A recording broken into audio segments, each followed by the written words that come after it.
Eduardo Pichilingüe Ramos, coordinador de la iniciativa Cuencas Sagradas en el Perú, nos acompaña para explicarnos esta situación. Eduardo, ¿cómo te va? Bienvenido, gracias por estar en el programa. Muchas gracias. Un gusto, encantado, por favor. Antes de entrar de lleno al conflicto, cuéntame un poquito la situación de estos pueblos. ¿Qué pueblos son? ¿Dónde están ubicados? Claro, estos son pueblos que se encuentran ubicados en Loreto, en una zona colindante con el Ecuador, ¿no? Están en plena frontera prácticamente. Son pueblos transfronterizos, son pueblos que pasan de una frontera porosa, entran y salen sin ningún problema. Y por supuesto entenderás que si son pueblos en situación de aislamiento, si son pueblos que no tienen un contacto permanente con el resto de la sociedad nacional, ¿Esta es la zona, perdóname, Eduardo? Esa es la zona de Napo Tigre, justamente. Claro. Ahí está la línea de frontera, ¿no? Se ve el Ecuador al otro lado. Justamente ellos, pues, podemos decirlo de esta manera, ¿no? Estos 500 y tantos años que ha pasado desde el descubrimiento de América y la conquista española, ellos pues no los vivieron, ¿no? Han vivido como tradicionalmente han vivido los pueblos de la Amazonía, sus abuelos y más atrás, ¿no? Como no conocen estos países, cruzan libremente, es su territorio, el que siempre han ocupado, ¿no? Cruzan libremente de un país al otro. Los hace esto pueblos transfronterizos, obviamente. ¿Qué etnias son específicamente? Bueno, se ha hecho mucha investigación. Las primeras investigaciones las hicieron las organizaciones indígenas, ¿no? Orpio y AIDESEP. Hay unas 300 evidencias sólidas de la existencia de estos pueblos en esa región del país.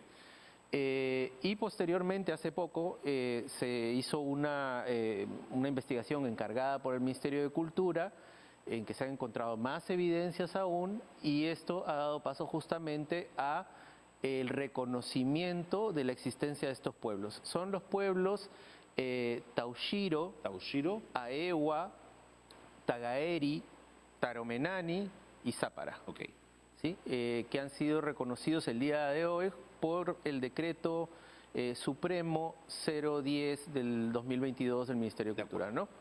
Esta es una reserva indígena en proceso, aún no lo es. Sí. ¿Qué falta para que lo sea? Lamentablemente, falta voluntad. Falta voluntad, vamos a comenzar por ahí. De acuerdo. El proceso debía ser un proceso rápido, ¿no? Estamos hablando de vidas de seres humanos, es un tema de derechos humanos y debería haber sido pues un proceso que tarde pocos meses, unos pocos años en todo caso. Pero en este caso,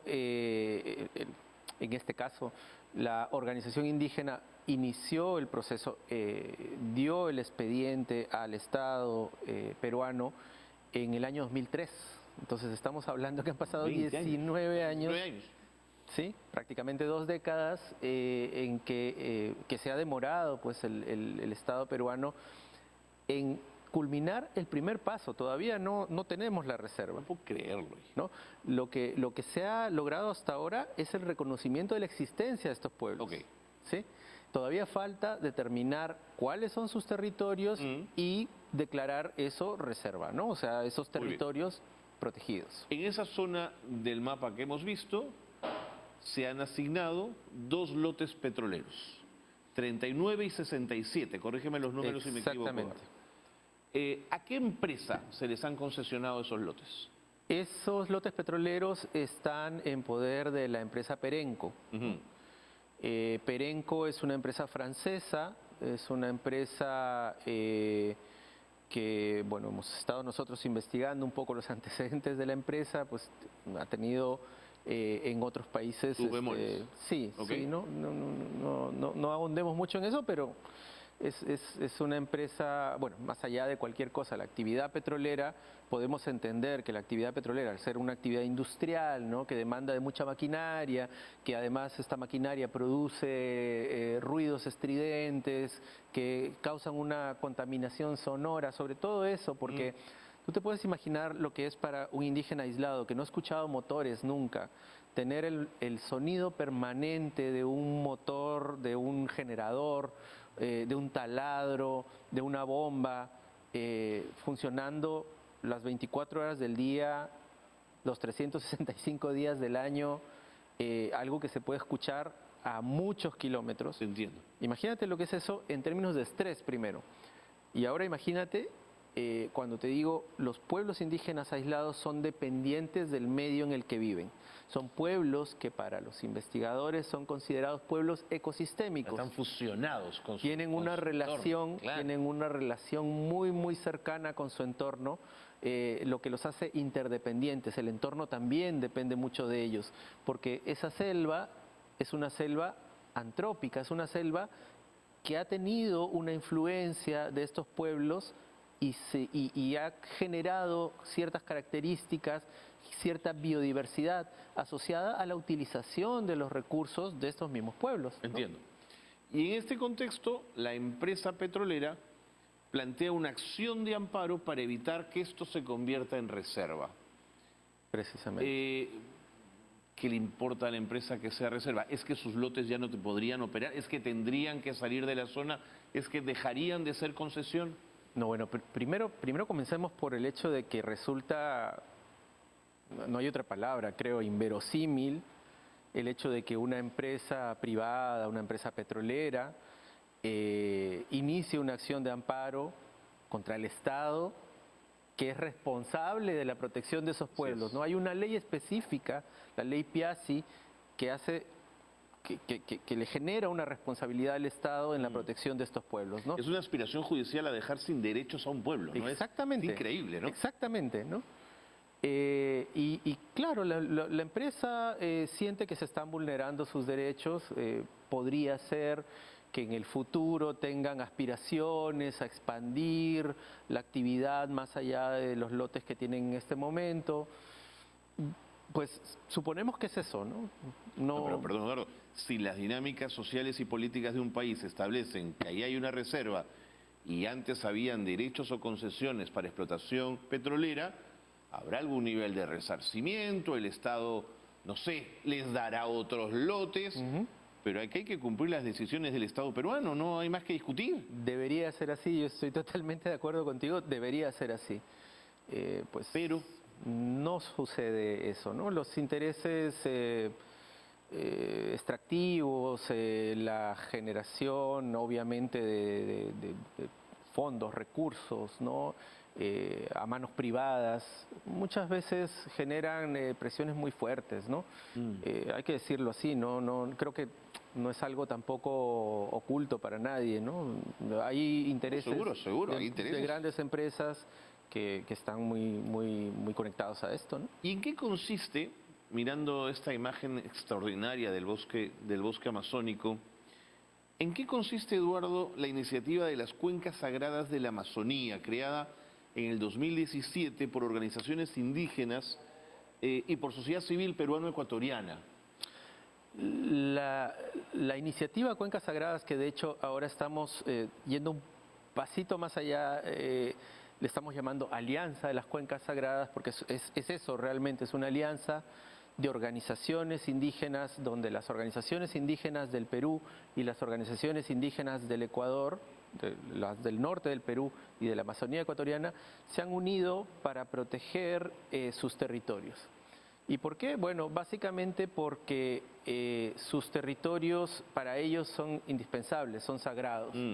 Y además son indispensables para el sostenimiento del equilibrio ambiental del planeta. Esta parte de la Amazonía es extraordinaria, no es cualquier parte de la Amazonía. Si nosotros vemos, y vemos todo el tiempo en las noticias, ¿no?, de que en el Brasil, en el sur o más allá hay incendios forestales, la Amazonía se está secando, se está sabanizando, ¿no? En esta parte de la Amazonía no. En esta parte de la Amazonía estamos manteniendo la humedad, incluso está aumentando la humedad, lo cual son nuevos retos para las poblaciones que viven ahí, porque a veces hay inundaciones, están comenzando... De ese bosque húmedo, las nubes van al cielo, llueve, hay una dinámica ecosistémica importante en el marco del cambio climático. Exacto. En realidad, el valor enorme de la Amazonía hacia el mundo es eso, es el equilibrio del clima, ¿no?, de la humedad y de la temperatura del clima. Si no tuviésemos ese bosque amazónico, el clima sería variaría muchísimo, ¿no? Tendríamos unas temperaturas muchísimo más altas, ¿no? Estas casitas que estamos viendo son imágenes tomadas desde, puede ser dron, evidentemente, o un helicóptero desde lo alto, que muestra dónde están estos pueblos, cómo están viviendo. Sí, estas casas son malocas de pueblos indígenas en situación de aislamiento. Han sido levantadas, las fotografías han sido levantadas durante las investigaciones realizadas por ORPIO, la Organización Regional de Pueblos Indígenas del Oriente, que es la organización que representa a las comunidades indígenas, a las federaciones indígenas de la parte baja de Loreto, ¿no? Debe ser de una riqueza de fauna y flora silvestre también. Increíble, ¿no? Extraordinaria. De hecho, esta región es la más biodiversa del planeta. Sí, está considerada como la más biodiversa del planeta. Del lado ecuatoriano lo mismo, ¿no? Porque es un bosque, o sea, vamos a decir, hay una línea que es una línea en imaginaria. el mapa, pero al bosque no le importó. Exactamente, igual que los pueblos indígenas en situación de aislamiento, que viven de un lado y que viven del otro, los bosques pues son lo mismo, ¿no? De un lado y del otro. Y hay en el Ecuador investigaciones muy profundas, muchas investigaciones biológicas que determinan que este bosque es el más biodiverso del planeta. ¿No? La decisión de que esto sea una reserva indígena, la reserva indígena Napo Tigre, ¿es exclusiva del Ministerio de Cultura o tiene que pasar a otros niveles del Estado? Es del Ministerio de Cultura. El proceso lo lleva el Ministerio de Cultura, que es el ente rector en este caso, ¿no? ¿Qué se demorarán tantos años, no? Decisión política, presiones seguramente, y hay que decirlo también falta de presupuesto, ¿no? Falta de asignaciones presupuestarias que al final termina siendo también falta de decisión política. No, total, de acuerdo. Bueno, Eduardo, manténgannos al tanto de lo que ocurra, veremos qué pasa con esa acción de amparo presentada por la empresa Perenco Perú Petroleum, pero gracias por haber venido y por habernos contado la situación de estos grupos, de estos pueblos que han decidido voluntariamente vivir de esta manera, aislados en el bosque, y eso se respeta, porque así es. Muchas gracias. Gracias por el espacio. Eduardo Pichilingue Ramos ha estado con nosotros, coordinador de la iniciativa Cuencas Sagradas en el Perú.